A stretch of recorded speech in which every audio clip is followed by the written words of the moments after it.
আসসালামু আলাইকুম। কেমন আছেন সবাই? আজকে লাইভে আসলাম, আবার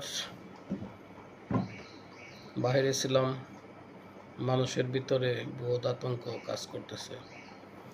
ঢাকা শহর তো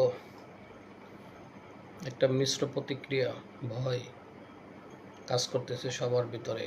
কি হয় পুরান ঢাকাতে বাসে আবার আগুন লাগিয়ে দিছে।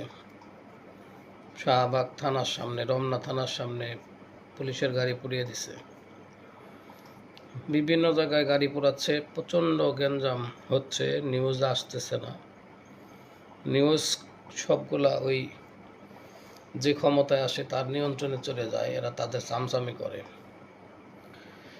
বহুত খারাপ অবস্থা আর কি বাহিরে। তো এদের বিদায়ের মনে হয় সময় হয়ে গেছে। কিছু কিছু বিরোধী লোকজন তারা লকডাউনের বিপক্ষে মিটিং মিছিল করতেছে। মিটিং মিছিল করলে কি হবে? থামিয়ে রাখতে পারবে না। কালকে প্রচুর পরিমাণ গ্যাঞ্জাম হচ্ছে আর কি, হবে, কালকেও হবে।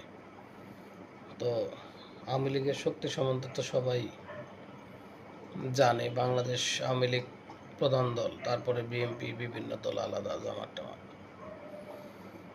তো দেশের জনগণের 60% মতো লোক এখন আওয়ামী লীগের ফেভারে। তাদের ভোট, মন মানসিকতা, দেশের উন্নয়নের কাজকাম দেখে এখন আওয়ামী লীগের প্রতি মানুষের একটা সফট কর্নার তৈরি হয়েছে।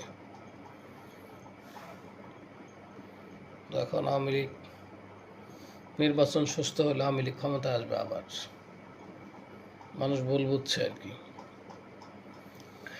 তো কিছু সংখ্যক লোক তো থাকবে, বিরোধী লোক তো আছে, বিরোধী থাকবে, এটাই স্বাভাবিক। সব দেশে একই কাহিনী।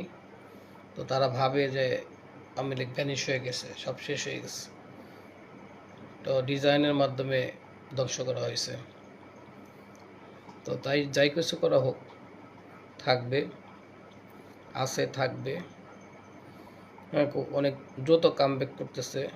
ইন্টারন্যাশনালি আমেরিকা আওয়ামী লীগের পক্ষে চলে আসছে। ইউনুস যে কোনো সময় এখান থেকে চলে যাবে। আমেরিকা তার কাজকাম সব কিছু গুছায় তাকে সিগন্যাল দিতেছে। খুব দ্রুত সে পালাবে। সে পালানোর সব বন্দোবস্ত করতে